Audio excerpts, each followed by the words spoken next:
और बड़ी जानकारी आपको राजस्थान के कोटा से दे दे, जहां पर बता दूं आपको ये बड़ी जानकारी लगातार आपको दे रहे हैं, जहां पर शिव बारात में के समय करंट की चपेट में 14 बच्चे जो हैं वो झुलस गए हैं, जिसकी तस्वीर आपको हम दिखा रहे हैं।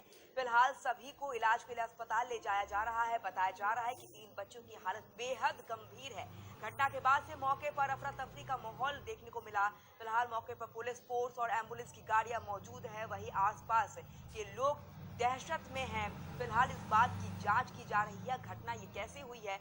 लेकिन राजस्थान के कोटा से आपको ये बड़ी जानकारी दे रहे हैं, जहां पर शिव बारात के समय करंट की चपेट में आने से 14 बच्चे जो हैं झुलस गए हैं।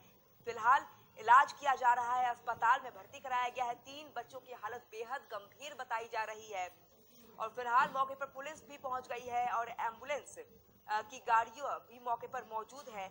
आसपास लोगों में एक दहशत का माहौल देखने को मिल रहा है। इस बात की जांच की जा रही है कि यह घटना कैसे हुई है। लेकिन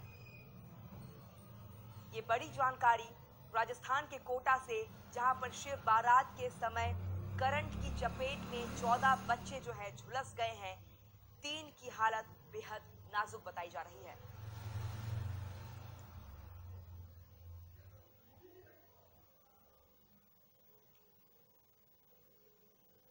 और ज्यादा जानकारी के लिए मेरे साथ मेरे सहयोगी सुनील जुड़ गए हैं। सुनील, जिस तरीके से राजस्थान के कोटा से ये खबर सामने आई है कि यहाँ शिव बारात के समय करंट लग गया और इस दौरान 14 बच्चे झुलस गए हैं, 3 की हालत बेहद गंभीर बताई जा रही है। अभी क्या स्थिति वहां पर बनी हुई है, कितने बच्चे और झुलसे हुए बताए जा रहे हैं? ये कोटा के सकतपुरा इलाके के काली बस्ती मोहल्ले की घटना है, जहाँ शिव बारात निकाली जा रही थी। शिव बारात निकालने के दौरान कुछ बच्चे झंडा लेकर चल रहे थे। वहां से गुजर रही हाई टेंशन लाइन से झंडा टच हो गया, जिससे हादसा हुआ है। लगभग 14 बच्चे हैं जो इस हादसे का शिकार हुए हैं, करंट की चपेट में आए हैं। सभी को कोटा के एमबीएस अस्पताल में भर्ती कराया गया है। सूचना पर कलेक्टर, एसपी, आईजी, ऊर्जा मंत्री हीरालाल नगर और लोकसभा स्पीकर ओम बिरला भी एमबीएस अस्पताल पहुंचे। घायलों की कुशलक्षेम पूछी और डॉक्टरों को उचित इलाज के भी निर्देश दिए हैं। सुनील, ये भी जानना चाहूंगी मैं कि जिस तरीके से ये घटना सामने आई है, कोटा एक ऐसी जगह है जहां पर तमाम जगहों पर पुलिस की फोर्स मौजूद रहती है और वहां पर इस तरीके की घटना होना, क्या कहना है प्रशासन का? क्या पहले देखा नहीं गया था कि वहां पर एक तार भी है जहां पर बच्चे गुजर सकते हैं और कहीं ना कहीं ये हाई टेंशन तार है, इसकी चपेट में इतने बच्चे आ गए हैं, तो आगे इस मामले को लेकर पुलिस कैसे कार्रवाई करती हुई नजर आएगी, इसकी जानकारी दें। फिलहाल जिला प्रशासन का यही सबसे बड़ी प्रायोरिटी है कि बच्चों को ठीक से इलाज किया जाए। एक बच्चे की हालत सीरियस बताई जा रही है। जहाँ तक घटनाक्रम की बात है, बताया जा रहा है कि हाई टेंशन लाइन से झंडा टच हुआ और नीचे भी पानी फैला हुआ था, इसलिए करंट का जो सर्कुलेटिंग एरिया है वो काफी बढ़ गया और लगभग 14 बच्चे उसकी चपेट में आए। यह भी कहा जा सकता है कि निश्चित रूप से ये एक नेग्लिजेंसी भी है कि बड़े लोगों को भी इस बात का ध्यान रखना चाहिए था कि अगर रास्ते में हाई टेंशन लाइन है तो उससे बच के चला जाए। सुनील, ये भी जानना चाहूंगी कि क्या यह आंकड़ा और भी बढ़ सकता है? क्या और भी बच्चे के झुलसने की खबर सामने आ सकती है? फिलहाल कुल 14 बच्चों की संख्या बताई जा रही है जो करंट की चपेट में आए हैं। सभी बच्चे अभी आउट ऑफ डेंजर है, लेकिन एक बच्चे की हालत थोड़ा सा सीरियस बताई जा रही है। सुनील, ये भी जानना चाहूंगी कि इस यात्रा में कितने बच्चे और शामिल थे? आज महाशिवरात्रि का पर्व है और शहर में अनेक जगह पर इस तरह के आयोजन होते हैं, जहाँ मेले, भंडारे और शिव बारात के आयोजन होते हैं। ये कोटा के सकतपुरा काली बस्ती इलाके का मामला था, जहाँ पर एक स्थानीय लोग शिव बारात का आयोजन कर रहे थे। जुलूस में काफी मात्रा में बच्चे थे। बच्चों के हाथ विद्युत लाइन से, जिसके कारण हादसा पेश आया। कौन से अस्पताल में इनका इलाज चल रहा है सुनील? कोटा संभाग के सबसे बड़े एमबीएस अस्पताल में सभी बच्चों को एडमिट कराया गया है। पूरा जिला, यहाँ तक कि लोकसभा स्पीकर भी मौके पर पहुंचे हैं, उन्होंने भी उचित जांच के निर्देश दिए हैं। इस दौरान लोकसभा स्पीकर का और क्या कुछ कहना था? कोई जानकारी, कोई बयान उनका?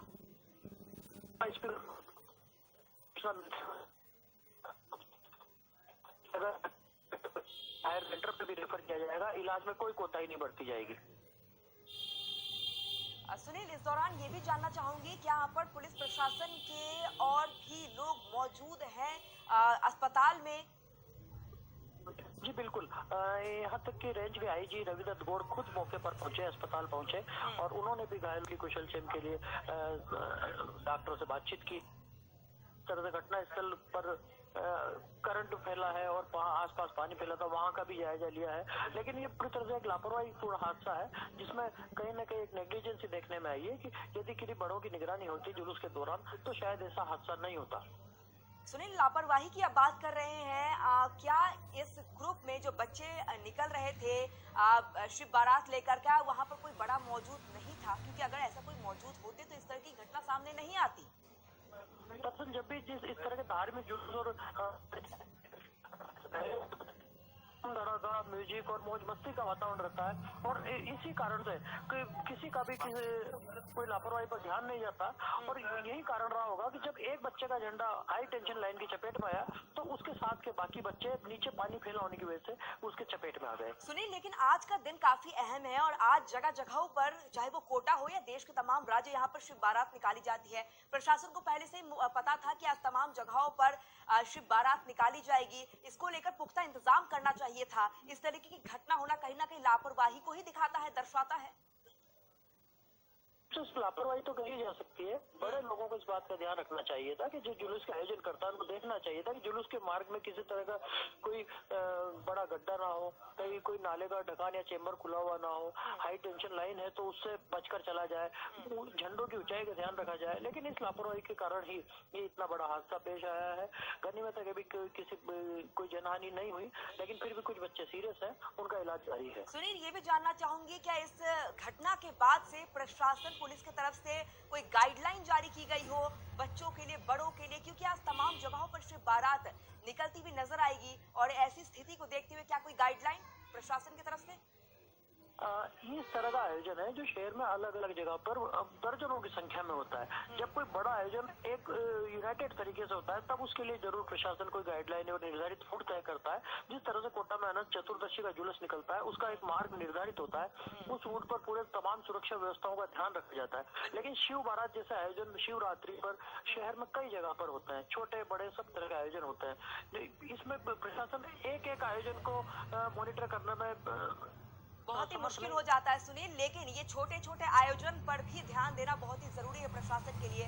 आज अगर ये ध्यान दिया गया होता तो ये 14 बच्चे नहीं झुलसते। बहुत बहुत शुक्रिया सुनील तमाम जानकारी देने के लिए। लेकिन फिलहाल इस बुलेटिन में इतना ही। देश और दुनिया